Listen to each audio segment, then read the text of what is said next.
male infertility and sexual dysfunction ए दीटा जक actually different it's a completely different genus society रे गोटे आमर taboo भाया रही है मेल माने एक्चुअली बंध्यादोष दायी नुहति 50% केसेस रे एक्चुअली माने दायी था इनफर्टिलिटी बंध्यादोषर रीजन पाई एटा को सब कौन हुए ना मेल माने इगो को नहीं जाती निजर मैनहुड को नहीं जाती मोबाइल को पॉकेट रे पैंट पॉकेट रे रखा कि लैपटॉप को थाई रे अपन रखिले तार जो रेडिएशन टा एक्चुअली एक्सपोजर हुए इन द लॉन्ग रन अपन को सेटा डेफिनेटली स्पर्म को इफेक्ट करियो सब तो ट्रेंडी जिनस जोड़ा चलची जिम एक्सरसाइज करिया पे गोटे बॉडी बिल्डिंग करिया पे लोक स्टेरॉइड यूज करछथि स्टेरॉइड टा अपन को टेस्टोस्टेरोन को पूरे सप्रेस कर देबो अल्कोहल जदि अपन नौचंदी रेगुलरली एक अपन को इरेक्शन लॉस ऑफ लिबिडो जो सेक्सुअल डिसफंक्शन सेटा हबो ता संगे अपन को स्पर्म रो भी काउंट कमिबो। समस्त को नमस्कार अंकुरा हेल्थ पॉडकास्ट को स्वागत करुछि मु ऋतुपर्णा जड़े हेल्दी मनीष आपण केमती भावंती स्पेशली जदि पुरुषों क्षेत्र में कह tall dark handsome fit and fine होते बट गोटे कथा कहबी जदि से फिट अच्छा ता माने नुहे जे सेक्सुअली से फिट अच्छा निश्चित भाव में इनफर्टिलिटी बा सेक्स प्रॉब्लम आमे हुए तो लेस या विषय चर्चा करिथिबा किंतु यार चर्चा करवा आवश्यक रही तो आज आमे मेल मानकर सेक्स प्रॉब्लम एवं मेल इनफर्टिलिटी विषय रे कथा आबा जड़े फीमेल डॉक्टर को पाखरु येस से ओडिशार well known infertility consultant doctor Soumya Das madam अच्छंती 9M अंकुरा हॉस्पिटल चलंतु तांको सहित कथा आबा एवं या विषय रे डिटेल चर्चा करबा। मैडम नमस्कार welcome to our show. Thank you madam प्रथमे मु जानिबा पे चाहिबी इनफर्टिलिटी विषय रे तो इनफर्टिलिटी बा बंध्यादोष आम क्या कहे जिते गोटे कपल तो मैंने गोटे वर्ष धरिकी सहवास कर कौन प्रकार कॉन्ट्रासेप्शन यूज करना रेगुलरली अनप्रोटेक्टेड इंटरकोर्स कर तथापि से यदि वर्षक मध्य कनसीव करना आम कहूँ इनफर्टिलिटी बा बंध्यादोष तेज जब फीमेल पार्टनर बयस 35 रु ऊर्ध्व होता तेज से केस्रे 6 मंथ्स पर आम इनफर्टिलिटी ट्रीटमेंट करने कहता। मैडम आपड़ जमी स्पेसिफाई कले कपल मेल एंड फीमेल रे ही कपल हुए कि जो इनफर्टिलिटी कथा आसे आम बेसी फोकस करूँ फीमेल पार्ट उपरे मे बी फीमेल रो इनफर्टिलिटी पाई बेबी कनसीव हो पारुनी आम मेल को सब बेले टिके भाबू के नहीं तांको ठी प्रॉब्लम ही नथियो या तांको प्रॉब्लम ऊपर के चर्चा करना था। वेरी ट्रू इवन आम प्रैक्टिस भी आम देखी गोटे सोसाइटी रे गोटे आमर टैबू भाया रही है मेल माने एक्चुअली बंध्यादोष दायी नुहति खाली फीमेल सब बेले भी जो आसती फीमेल मानकर बहुत सारा इन्वेस्टिगेशन हो जाइए कि मेल मानकर गोटे साधारण सीमेन एनालिसिस भी हो न धातु परीक्षा भी हो ना मुझे चाहिए यहाँ हूँ संपूर्ण मिथ्या मेल माने 50% केसेस रे एक्चुअली माने दायी था इनफर्टिलिटी बा बंध्यादोषर रीजन पाई जोटा कि हम बहुत इवन पेरिफेरी रे जिते डॉक्टर्स विजिट भी से गुड़ाक इन्वेस्टिगेशन गुड़ाक इग्नोर हो जाए एंड फीमेल रो एते सारा इन्वेस्टिगेशन पर आम डिस्कवर करूँ जे कौन ना मेल प्रॉब्लम रही तो यहाँ ये जिनसटा को एक्चुअली सोसाइटी समस्ते एक्सेप्ट करवा दरकार जे पुरुष माने भी बंध्यादोषर शिकार हो पारे आउ कपल इवाल्युएशन सब बेले आम जोर दो कपल इवाल्युएशन करने तो आम से विषय ही जमी आरंभ कहली कि आज मेल मानकर गोटे एमती डिस्कशन आम करुचे लाज बोली आमे भावुचे बट तादर पर्दा हटेबा तो फीमेल डॉक्टर के सहित आम से आज डिस्कशन जारी रखीचे। मैडम ताले इन्वेस्टिगेट गोटे शब्दटे आप यूज कले तो हाउ टू इन्वेस्टिगेट माने आम केमती कौन करिपारिबा आम पाक जो गोटे कपल आसती इवाल्युएशन पाइकिना तो आम फर्स्ट गोटे बेसिक मिनिमम टेस्टा करूँ जो कि फीमेल मानकर गोटे अल्ट्रासाउंड कराए ट्रांसवेजेनाल अल्ट्रासाउंड जो आम यूट्रस को इवाल्युएट करूँ लाइनिंग कौन से ट्यूमर अच्छी कि आउ किसी प्रॉब्लम अच्छी कि सेटा देन ता संगे ओवरी रे सबुठु इंपोर्टेंट जिनस होची ओवरियन रिजर्व कहना फीमेल मानकर कौन ना ओवरियन रिजर्वटा एज डिपेंडेंट माने बयस सांगे ओवरियन रिजर्वटा कमी कमी कमी कमी जाए 30 पर टिके फास्ट डिक्लाइन करे एंड 35 पर आउरी बेसी डिक्लाइन करे तो सेटा गोटे आम इवाल्युएट करूँ ता सांगे गोटे छोट गोटे ब्लड टेस्ट होता है एम जोटा कि एगेन गोटे ओवेरियन रिजर्व रिफ्लेक्शन आउ गोटे ट्यूबल टेस्ट होता है जो कि आम देखूँ ट्यूबल पैटेंसी अच्छी ना नाई बोलिकी एंड मेल मान क्षेत्र में गोटे सिंगल टेस्ट कराए जोटा हूँ सीमेन एनालिसिस जोटा धातु परीक्षा से गोटे सीमेन एनालिसिस आम जापर मेन मानकर कौन प्रॉब्लम रही केमिति आगे आम ट्रीटमेंट कर। मैडम ताले जो मेल इनफर्टिलिटी आमे कहिबा ଯେମିତି ଫିମେଲ୍ ମାନଙ୍କର ଆପଣ କିଛି ଡେସ୍କ୍ରାଇବ୍ କଲେ ତାହେଲେ କ'ଣ ମେଲ୍ ମାନଙ୍କର ସେମିତି କୌଣସି ଟେଷ୍ଟରୁ ଜଣାପଡ଼ିଯିବ କି ଏଇଟା ମେଲ୍ ଇନଫର୍ଟିଲିଟି, ତାହେଲେ ମେଲ୍ ଇନଫର୍ଟିଲିଟି ଆମେ କାହାକୁ କହିବା? ସେଇଟା ଯେଉଁଟା ମୁଁ କହିଲି କି ଧାତୁ ପରୀକ୍ଷା, ଗୋଟେ ଆମେ Okay. ଧାତୁ ପରୀକ୍ଷା କରିକି ଆମେ ଜାଣିପାରିବା ଯେ ମେଲ୍ ମାନଙ୍କର ଆକ୍ଚୁଆଲି ସେମାନେ କେପେବଲ୍ ଅଫ୍ ଫର୍ଟିଲାଇଜେସନ୍ ନା ନାହିଁ ବୋଲିକିରି। ତାପରେ ଯଦି ଆମର ଯେଉଁ ସିମେନ୍ ଆନାଲିସିସ୍ଟା କରାଯାଉଛି ସେଇଟା କେମିତି କରାଯାଉଛି, ଲୋକ ଆକ୍ଚୁଆଲି ଧାତୁ ପରୀକ୍ଷା କରିବାକୁ ହିଁ ବହୁତ ଲାଜ କରନ୍ତି ହେଲା। ତ ଏଇଟା କମ୍ପ୍ଲିଟଲି ଯେମିତି ଆପଣ ଗୋଟେ ହେଲ୍ଥ ଚେକଅପ୍ ପାଇଁ ଯାଉଛନ୍ତି, ଆପଣ ଗୋଟେ ବ୍ଲଡ୍ ଟେଷ୍ଟ କରୁଛନ୍ତି କିମ୍ବା ଗୋଟେ ଅଲ୍ଟ୍ରାସାଉଣ୍ଡ କରୁଛନ୍ତି କି ସିଟି ସ୍କାନ୍ ଦରକାର ପଡ଼ିବନି, ଆମକୁ ସେଇ ହିସାବରେ ହିଁ ଜିନିଷଟାକୁ ନେବାକୁ ଓପନ୍ ଅପ୍ ହେବାକୁ ପଡ଼ିବ। ଓପନ୍ ଅପ୍ ହେବାକୁ ପଡ଼ିବ। ଇଟ୍ ଜଷ୍ଟ ହେଲ୍ଥ ମ୍ୟାଟର। ଏଇଟାକୁ ସବୁବେଳେ କ'ଣ ହୁଏ ନା, ମେଲ୍ ମାନେ ଇଗୋକୁ ନେଇଯାଆନ୍ତି, ନିଜର ମ୍ୟାନ୍ହୁଡ଼କୁ ନେଇଯାଆନ୍ତି ଯେ ଆମର କାଳେ ଯଦି କିଛି ପ୍ରୋବ୍ଲେମ୍ ବାହାରିଯିବ ତାହେଲେ ଆମେ ଗୋଟେ ପୁରୁଷତ୍ୱ ହରେଇଦେବୁ। ସୋସାଇଟିରେ କ'ଣ ଗୋଟେ ରହେ। ତ ଆକ୍ଚୁଆଲି ସୋସାଇଟି ମାନେ along with the husband and couple family whole society को एटा एक्सेप्ट करिया पड़ो जे male infertility is completely different. आपण जदि आपनकर पाखरे किछि बंध्या दोष देखा ता माने नुह जे आपण नापुरुष जो नपुंसक हाँ नपुंसक गले सेमती आपण भाबिया कथा न, केही भी भाबिया कथा न फॉर दैट मैटर। तो सेही जिंसटा को हमको से मानसिकता को बाहर करिया पड़ो। मैडम आउ गोटे जिनस male infertility and sexual dysfunction ये दीटा जाक एक्चुअली डिफरेंट, किंतु आमे भाबू जदि कौन सी पुरुष ए सबुरे वीक अच्छी ताहले maybe that is the only reason male infertility. मुझे जनवाक चाहिए जे गोटे सेक्सुअल डिसफंक्शन माने सेक्सुअल परफॉर्मेंस और इनफर्टिलिटी कम्प्लीटली डिफरेंट जिनस। तो गोटे लोक जदि परफॉर्मेंस करें धरते इरेक्शन प्रॉब्लम, सेक्सुअल डिसफंक्शन माने कौन परफॉर्मेंस आप परफॉर्म करें मैंने आपको इरेक्शन प्रॉब्लम हो पाए, इजाकुलेशन मैंने जो धातु स्खलन हो तार प्रॉब्लम होता पारे किंबा आपणकर आउ किछि जमती कि आपणकर माने लिबिडो लॉस होची माने आपणकर सहवास करिया को इच्छा होनी, एटा होची सेक्सुअल डिसफंक्शन। तो आप डिफरेंट टाइप ऑफ ट्रीटमेंट अच्छी लाइफस्टाइल टू आरंभ करके किछिटा छोट मेडिकेशंस भी दिया जाए, वेट लॉस ये सब जिनस कराए कि आम तार ट्रीटमेंट कराई पारे। बट ये सबू अच्छी ता माने नुह जे आपणकर बंध्या दोष अच्छी, आपणको सीमेन काउंट कम्प्लीटली नॉर्मल थिबो बट स्टिल आपणको इंपोर्टेंस या इरेक्शन हो नथिबो किंबा गोटे लोकंकर परफॉर्मेंस बहुत बढ़िया थाए आ से माने तोड़े सीमेन एनालिसिस करने तांकर बहुत डिफेक्टिव बाहर माने से माने निजे भी एक्सेप्ट करि पारंतिनी, इवन तांको जो पार्टनर भी एक्सेप्ट करि पारंतिनी जे एमती केंती हैला आम तो हमको रिलेशन रखिबारे किछि प्रॉब्लम होनी देन एमती केंती हैला बोली। So it's a completely different जिनस। इनफर्टिलिटी कोन आपणकर जदि स्पर्म काउंट कम अच्छी, स्पर्म रो क्वालिटी प्रॉब्लम से इनफर्टिलिटी, बट आपनकर परफॉर्मेंस रो प्रॉब्लम होची सेटा होची सेक्सुअल डिसफंक्शन। ताले मैडम मेल इनफर्टिलिटी और फीमेल इनफर्टिलिटी भितर किछि डिफरेंस तो ऑफ कोर्स रही ची, कोटा बेसिक डिफरेंस आमे जानिबा दरकार बा आमे कहि परिबा जदी आमे अवेयर होचे बा आमे आपरे डिस्कशन करूचे ताले को जिंस को से माने देखिले संग संग टेस्ट पे आसीबा कथा जेमति गोटे लेडी गोटे अवेयर थाए मे बी मोर ए सब प्रॉब्लम पई मु आईवीएफजीबी टेस्ट करिवि। जमी फिमेल मानकर साइकल्स इरेगुलर होची तो से माने टिके जल्दी अवेयर हो जाती जे हमर किछि गोटे प्रॉब्लम होची कि साइकिल इज डायरेक्टली हमर related to fertility natural conception पाई कि ना, तो सेति पे से माने अवेयर हो जाती साइकिल्स इरेगुलर। बट मेल मानकर क्षेत्र रे सैडली सेमती किछि भी नाही जोथरे कि हम जानि मानको तांको फील होबो जे हमको एमतिया किछि प्रॉब्लम थिबो या इनफर्टाइल बोली कि सेमती किछि फील हुएनी अनलेस किछिटा मेडिकल कंडीशन एसोसिएटेड अछि जेमती कि वेरिकोसिल हला हाइड्रोसिल हला ए जिंस गुड़ाक से किछिटा फील हुए जमी जेनाइटल रे किछि प्रॉब्लम अच्छी फिजिकली ताले तांको फील हुए, अदरवाइज प्राय के एते अवेयर न थांती। आ गोटे जिनस मैडम जिते ये सब जिनस आम चर्चा करुचे ताहले एक्चुअली जदि प्रॉब्लम है आम देखिले कि दीटा जाक जिनस माने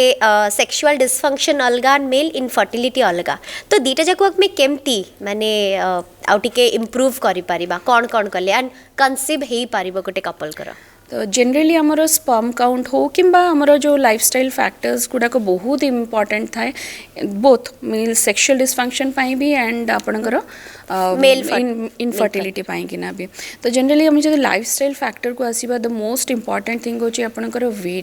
वेट जदि आपणकर बहुत अधिका अछि जो फैट टिश्यू अधिका अछि ताले हार्मोनल डिस्टर्बेंस स्टार्ट हुए जोथरे आपन टेस्टोस्टेरोन लेवल कमी जिवो आपनको एस्ट्रोजन लेवल बढ़ी जिवो जोटा कि फीमेल हार्मोन। तो सेही केस रे आपनको स्पर्म जो स्पर्मेटोजेनेसिसटा बहुत हैम्पर हुए। तो weight loss is very important. जदि आप ओबीस अच्छा फर्स्ट जिनस जो आप कथा हो वेट लॉस, देन आपणकर हो लाइफस्टाइल भितर smoking tobacco chewing both are tobacco गोटे इनहेलेशन नौचु गोटे आम च्यूई करके नौचु तो टोबैको जो टॉक्सिनटा एक्चुअली बेंजोपायरिन बोली गोटे टॉक्सिनटा प्रोड्यूस करे सेटा वेरी टॉक्सिक टू स्पर्मेटोजेनेसिस या स्पर्म तो तेरे आपन स्पर्म प्रोडक्शन हमपर जो स्पर्म प्रोड्यूस होची तार क्वांटिटी कमी जीव तार क्वालिटी कमी जीव तो सही सब स्मोकिंगटा बहुत इंपोर्टेंट इवन स्टडीज रे देखा जे आपण 4 to 6 months भी स्टॉप स्मोकिंग को स्टॉप कर स्पर्म काउंट बहुत इम्प्रूव कर तो जदि आप सेमती किसी हैबिट रखी फर्स्ट ऑफ ऑल ताको बंद करिया दरकार देन अल्कोहल क्रोनिक अल्कोहल जदि आप नौचंदी रेगुलरली एक आपण इरेक्शन लॉस ऑफ लिबिडो जो सेक्सुअल डिसफंक्शन सेटा हम ता संगे आपण स्पर्म रो भी काउंट कमिबो ये हूँ आपणकर फैक्टर्स देन हूँ स्लीप डिस्टर्बेंस आपड़ प्रॉपर्ली गोटे राति सोना आजिकल गोटे नुआ ट्रेंड चलती राति अनिद्रा है टीवी जो रील्स देखा नाइट आउट भी करवा रील्स देखा ये सब जिन राति 2टा 3टा शोबानी ताले डेफिनेटली गोटे जो मेलेटोनिन हार्मोन आमर सिक्रेशन हुए तार डिस्टर्बेंस हुए एगेन से जिन आमर स्पर्म प्रोडक्शन को हैम्पर कर देन हूँ स्ट्रेस डेफिनेटली गोटे फैक्टर बट हाँ किछिटा मात्रा आम कम कर किछिटा प्रोफेशनल स्ट्रेस को अवॉइड भी करें बट स्टिल योगा प्राणायाम एगुड़ा कले आमर कौन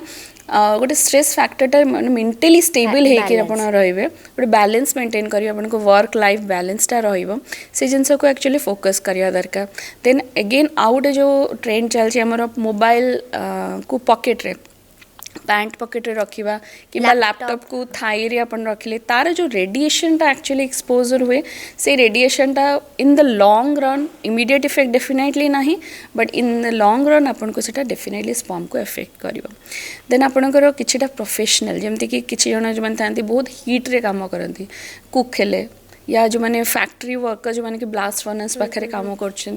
ट्रैफिक पुलिस जो मैंने कंटिन्यूअसली छिड़ा होकर रोचंती खरारे ए सब जिनस हीट एक्सपोज है माने आपणकर जमी आम स्क्रोटमटा कौन बॉडी बाहर थाए बिकज तार टेम्परेचर आम बॉडी टेम्परेचर 2 डिग्री कम सेटा एक्चुअली आइडियल टेम्परेचर आमर स्पर्मेटोजेनेसिस जदि से जेनाइटल्सटा एक्सपोज है टू हीट ताहले एगेन आमर स्पर्म प्रोडक्शन हैम्पर हम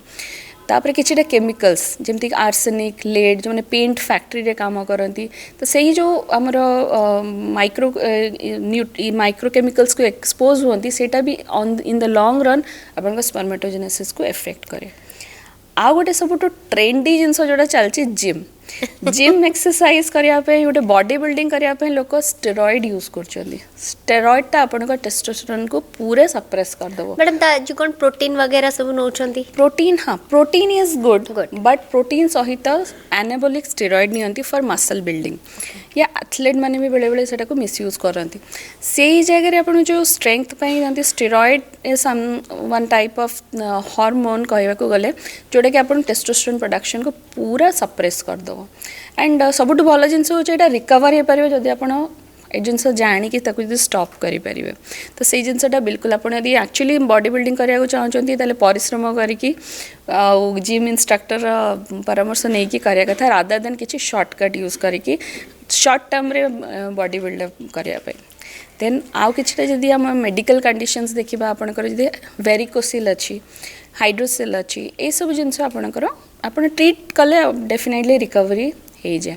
आउ कि जेनेटिक कंडीशंस अच्छे आमर Klinefelter syndrome Kallmann syndrome definitely not treatable but से गुड़ारे भी मेल इनफर्टिलिटी देखा मैडम फूड रो भी किछि इंपोर्टेंस होछ माने कोन खाइबे कोन खाइबेनी बा कोन खाइले सेटा आपनकर जेमति टेस्टोस्टेरोन बैलेंस्ड डाइट एक्चुअली नबा कथा आपण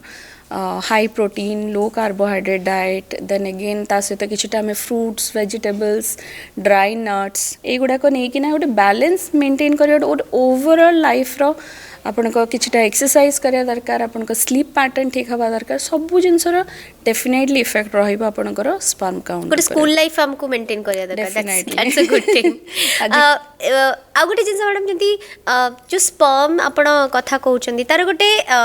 सीमेन गोटे अच्छी सेटा कौन आम जाना चाहिए सीमेन हूँ धातु जोड़ा कि आमर इजैकुलेशन रे बाहर तो जनरली आमर जो कपल आसती मेल मान फर्स्ट स्टेप ऑफ इवैल्यूएशन हूँ सीमेन एनालिसिस तो सेटा केमती करा जाए तो जनरली सीमेन देवाई या कलेक्शन करने लोक बहुत रिलैक्टेंट हुआ तो मुझे जनवाक चाहिए जे सेमती किसी माने it's a very simple procedure आपन को मेंटली एक्सेप्ट करिया को अच्छी। तो आम जनरली आम पाखे गोटे सीमेन कलेक्शन रूम थाए तो से आपड़ जापर एंड जनरली आम एडवाइस करूँ 3 to 5 days एब्सटेनेंस मैंने आप रिलेशन रखी नथिबे किंबा मास्टरबेट कर तो से आपंकर बेस्ट स्पर्मटा आसे तो सेटा को आम कलेक्ट करने दो गोटे कंटेनर गोटे स्टेराइल कंटेनर दिया था और एडवाइस करूँ कि टिप ऑफ द पेनिस को प्रॉपरली क्लीन करके then the best method to collect sperm होची मास्टरबेशन बा हस्तमैथुन। तो से केसेस रे आमे तांको को आपण मास्टरबेट करके सैंपलटा दियंतु तापर से सैंपलटा को आमे माइक्रोस्कोप रे तार गोटे मेथड अच्छी एनालिसिस करिया पे सेटा को आमे एनालिसिस करी जानि थाउ। तो जो सीमेन एनालिसिस करा होची तार किछटा पैरामीटर्स थाउची जेमती फर्स्ट होची वॉल्यूम आपण को वॉल्यूम केते अछि तो मिनिमम टा 1.5 ml हवा दरकार। देन स्पर्म काउंट मिनिमम हमरो 39 मिलियन जे मिनिमम स्पर्म काउंट हमरो हवा दरकार गोटे नॉर्मल सीमेन पाई। देन अगेन होची हमरो मोटिलिटी टा वेरी वेरी इंपॉर्टेंट। मोटिलिटी कहीं इंपॉर्टेंट ना आमर जो वेजाइना रे सीमेन डिपॉजिट होची सेठू आमर यूट्राइन ट्रैक्टा पूरा कवर करके देन फेलोपियन ट्यूब क्रॉस करके एक पाखरे पहुँचे स्पर्म। सो इट्स गोटे microscopic sperm pi it's a very long distance तो ता पाखरे सेतिकी एनर्जी थिवार अच्छी पावर थिवार अच्छी एंड से फोकस है कि गोटे सिंगल डायरेक्शन रे गोटे लीनियर प्रोग्रेशन रे गति करियार अछि। तो बहुत सारा स्पर्म थे से गोटे जगह रोटेट करतुबे या गोटे जर्की मुवमेंट रे जाउतुबे बट से गुडा को एक्चुअली पहुंची परिबेनी केबे एक पाखरे जी गोटे बुलेट भलिया स्ट्रेट पूरा जीव फोकस्ड स्पर्म से माने ही जाए कि एक पाखरे पहुंचीबे पहुंचला पर भी तांका पाखरे सेतिकी एनर्जी थिवार अछि से माने फर्टिलाइजेशन पई कर सेति पई motility is very important. Then होची नॉर्मल आपनकर गठन स्पर्म रो गठन नॉर्मल हवार अछि तो जदि डिफेक्टिव स्पर्म थिबो ताले फर्टिलाइज कला पर भी से एम्ब्रियो वायबल हुए नहीं तो से नॉर्मल स्पर्म मॉर्फोलॉजी हवा दरकार। देन होची वाइटालिटी माने केते जीवित शुक्राणु आपनकर मिलियंस एंड मिलियंस स्पर्म रो यदि 90% डेड ताले किछि लाभ नहीं तो मिनिमम टा जोडा होची 54% मिनिमम वाइटालिटी आपनकर थिबा दरकार। तो बेसिकली एई हेडिंग रे हमें एनालिसिस टा करता। नेक्स्ट मैडम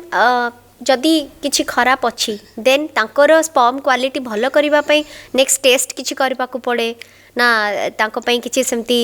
रही छि प्रोसीजर किछि ठीक है। हाँ माने आपनकर सीमेन एनालिसिस फर्स्ट स्टेप से हमको आइडिया है जे आपनकर को स्टेज रे अच्छी तो आपन टिके माइल्ड ऑलिगोस्पर्मिया माने कम काउंट अछि या मोटिलिटी प्रॉब्लम अछि देन इट्स ओके आमे आउ बेसी आगो को करूनो आमे तांको जनरली किछटा विटामिन्स एंटीऑक्सीडेंट देके छाड़ दो बट जदि आपनकर टिके सिवियर फॉर्म रे डिफॉर्म माने अबनॉर्मलिटी अछि तो सेही केस रे आमे किछटा हार्मोन इवैल्यूएशन करू जेंति एफएसएच एलएच एंड आपन इस्ट्राडाइल प्रोलैक्टिन टेस्टोस्टेरोन एति की हार्मोन आमे इवैल्यूएट करा परे आमे जानु जे एक्चुअली को लेवल रे डिफेक्ट अछि आ को हार्मोन टा एक्जेक्टली दबा दरकार गोटे ब्लैंकेट ट्रीटमेंट भलिया एक्चुअली किछि भी हार्मोन दे दबाटा इज वेरी रॉन्ग। आपन को जानिबार अछि एज अ इनफर्टिलिटी स्पेशलिस्ट आमु को जानियार अछि जे आमे को हार्मोन टा गोटे पिन पॉइंट करके दबार अछि तांकर इंप्रूव करिवा पई किना। मैडम जानी गले कि नहीं एटा ट्रीटमेंट रे ही ठीक करा जाय परिबो तो कौन कौन रही छि ट्रीटमेंट मेल इनफर्टिलिटी पर तो मेल इनफर्टिलिटी पई फर्स्ट जोटा हमें सीमेन एनालिसिस पर हमें किछटा हिस्ट्री एंड फिजिकल एग्जामिनेशन भी करा जाए तो से हिस्ट्री रे जदि आपनकर किछि स्मोकिंग आउ एमती किछि लाइफस्टाइल फैक्टर्स अछि ताले डेफिनेटली फर्स्ट जिंसो सेटा को हमको एड्रेस करिया को पड़िबो ता संग को हमें किछटा विटामिन्स एंड माइक्रोन्यूट्रिएंट्स ना को एडवाइस करथाउ किछटा एंटीऑक्सीडेंट बेसिकली सब जिंसो फूड रो हमको मिलेनी सफिशिएंट अमाउंट रे तो सेति पे हमें किछटा सप्लीमेंट देताउ सेटा जस्ट विटामिन्स किछि सेमती हार्मोन न थाए ता देरे किंतु जदि आपनकर ताठो अधिक किछि प्रॉब्लम अछि जोटा कि हमें जानि पारू तापर अपन हार्मोनल इवैल्यूएशन रो भी सेटा जाना पड़े ताले पर्टिकुलर किछटा हार्मोन दो स्पर्मेटोजेनेसिस को अपन टिके एस्केलेट करिया पई किना तो सेटा करा जाए। देन आमे कोन कर जदि आपनकर ता संग को अदर फैक्टर्स जेंके फीमेल फैक्टर्स को इंक्लूड करा जाए आ से अनुसार आमे ट्रीटमेंट डिसाइड कर जदि आपनकर फीमेल फैक्टर किछि नाही बाहागर बहुत अल्प दिन होई छि ताले आमे कोन करियो तांको ovulation induction with timed intercourse करिबो जे आ टिके बेटर वे रे से माने रिलेशन ता जेंति रखि परिबे बेटर टाइमिंग रिलेशन रखि परिबे किंबा जदि आपनकर बाहागर बहुत वर्ष होई गेलानी और मेल फैक्टर प्रॉब्लम अच्छी बेसिकली फीमेल रो बेसी किसी प्रॉब्लम ना से जगह आम IUI एडवाइस करूँ जोटा कौन इंट्रा यूट्राइन इनसेमिनेशन से कौन करा जो ovulation around time of ovulation sample collect करा जाए सीमेन सैंपलटा कलेक्ट करके से जो मिलियंस एंड मिलियंस स्पर्म रू ओनली गोटे small fraction of sperm actually थाए जोटा कि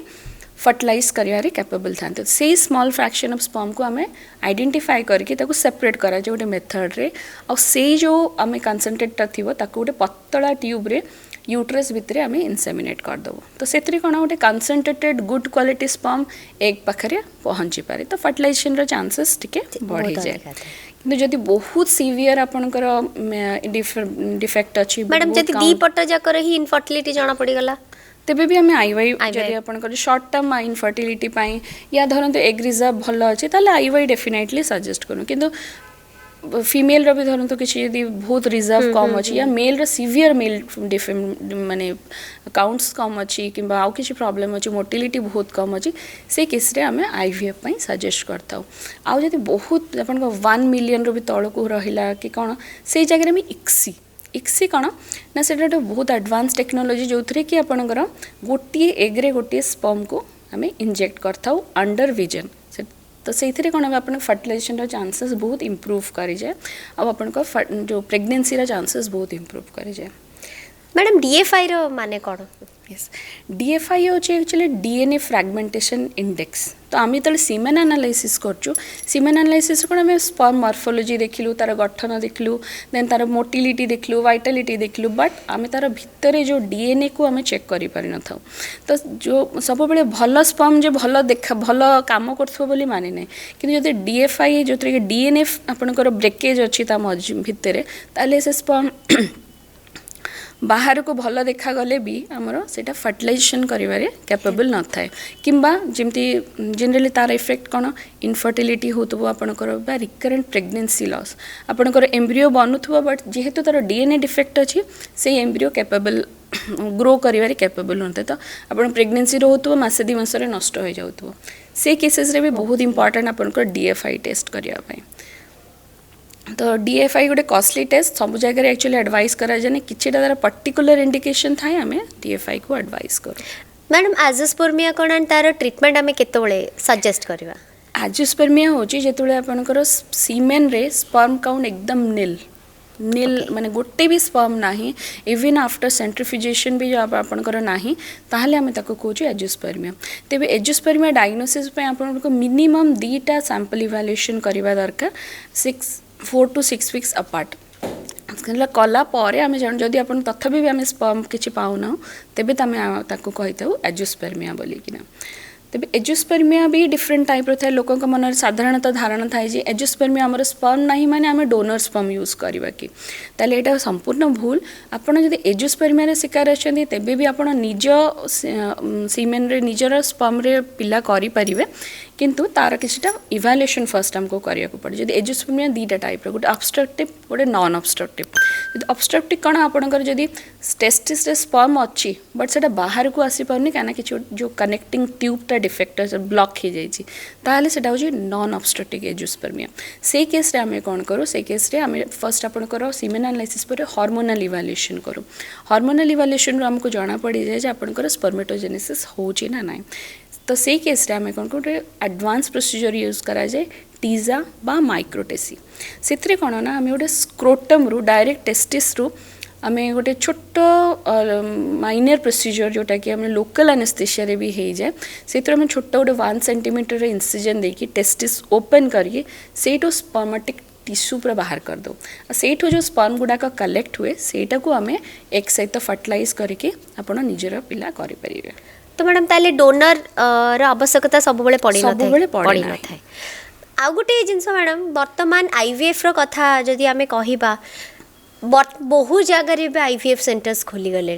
तो जदि पर्टिकुलर गोटे कपल जानिले कि सेमानकर ये सब प्रॉब्लम अच्छी माने से IVF पाई जिबे तो को सेंटर को से जिबा दरकार को डॉक्टर को सेमानक चूज करवा दरकार डेफिनेटली मैंने आपड़ जदि IVF करने भावुं या कौन से इनफर्टिलिटी कंसल्टेशन भी करने भावुं आपण फर्स्ट डॉक्टर को देखार अच्छे डॉक्टर ଆପଣଙ୍କର କ୍ୱାଲିଫିକେସନ୍ କ'ଣ ସେଗୁଡ଼ା ବି ଆପଣ ଟିକେ ପଚାରିପାରିବେ ତାଙ୍କର ସକ୍ସେସ୍ ରେଟ୍ କ'ଣ ତାଙ୍କର ଏକ୍ସପିରିଏନ୍ସ କେତେ ଅଛି ଦେନ୍ ତା ସାଙ୍ଗକୁ ଆପଣ ଯେତେବେଳେ କନସଲଟେସନ୍ ପାଇଁ ଆସୁଛନ୍ତି ସେ କେମିତି ଆପ୍ରୋଚ୍ କରୁଛନ୍ତି ଆପଣଙ୍କ ପ୍ରୋବ୍ଲେମକୁ କେତିକି ଡିସ୍କସନ୍ କରୁଛନ୍ତି କେତିକି ଟାଇମ୍ ଦେଉଛନ୍ତି ଆପଣଙ୍କୁ ସେ ଜିନିଷଟା ବହୁତ ଇମ୍ପୋର୍ଟାଣ୍ଟ ଯଦି ଆପଣ ଇନଫର୍ଟିଲିଟି ପାଇଁ ଯାଉଛନ୍ତି କାରଣ ଇନଫର୍ଟିଲିଟି ଟ୍ରିଟମେଣ୍ଟଟା ଇଟ୍ସ ଅ ଲଙ୍ଗ୍ ପ୍ରୋସିଜର୍ ଆପଣଙ୍କର ଗୋଟେ ଦିନ 2 ଦିନରେ ସରେ ନାହିଁ ଆପଣ କାହାକୁ 6 months ଲାଗେ କାହାକୁ 1 year ବି ଲାଗିଯାଏ ସୋ ଆପଣ ସେଇ ଡକ୍ଟରଙ୍କ ସହିତ ଆପଣଙ୍କର କେତେ ଆପଣ ରାପୋ କେତେ କମ୍ଫର୍ଟେବୁଲ୍ ଫିଲ୍ କରୁଛନ୍ତି ସେଇଟା ବହୁତ ଇମ୍ପୋର୍ଟାଣ୍ଟ ମୋ ହିସାବରେ ମ୍ୟାଡ଼ାମ୍ ଗୋଟେ ଥର IVF କଲା ପରେ ଫେଲୁଅର୍ ହେବାର ଚାନ୍ସେସ୍ ଅଛି कम बहुत कम केसेस रे एक्चुअली IVF फेल्योर हुए बिकॉज IVF इज समथिंग जोटा कि present global condition this the highest form of treatment infertility treatment but still केतेटा केसेस रे IVF रे फेल्योर हुए बिकॉज फर्स्ट IVF रे आमको भी बहुत जिनस जाना न था तापरे फर्स्ट एक्चुअली एडवांस ट्रीटमेंट को भी आम जाऊना जोटा कि आपणकर बहुत सारा एडवांस ट्रीटमेंट जमी एरा अच्छी देन आउ किछिटा इम्यून सप्रेशन भी यूज हुए जोटा कि फर्स्ट टाइम रे भी मे भी करा जाए during the process of treatment भी आमको किछिटा नुआ पॉइंट डिस्कवर हुए तो से बेले बेले आम सेकेंड IVF रे से गुड़ा को रेक्टिफाई करिपारू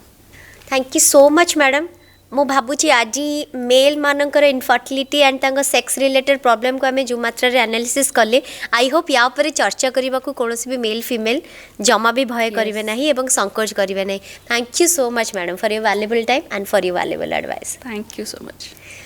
यस कौन सी जिनस जिते पर्यंत आम चर्चा न करेचे निजे अवेयर न होचे अन्य मन को अवेयर करि परिबा नहीं this is a bodies problem human body रे बहुत सारा जिनस अच्छी ये सब जिनस को चर्चा करिबारे जमा भी लाज करबा कथा नुहे चर्चा करंतु अवेयर हुंतु healthy and fit and fine रुहंतु आज पई एतिकी नमस्कार।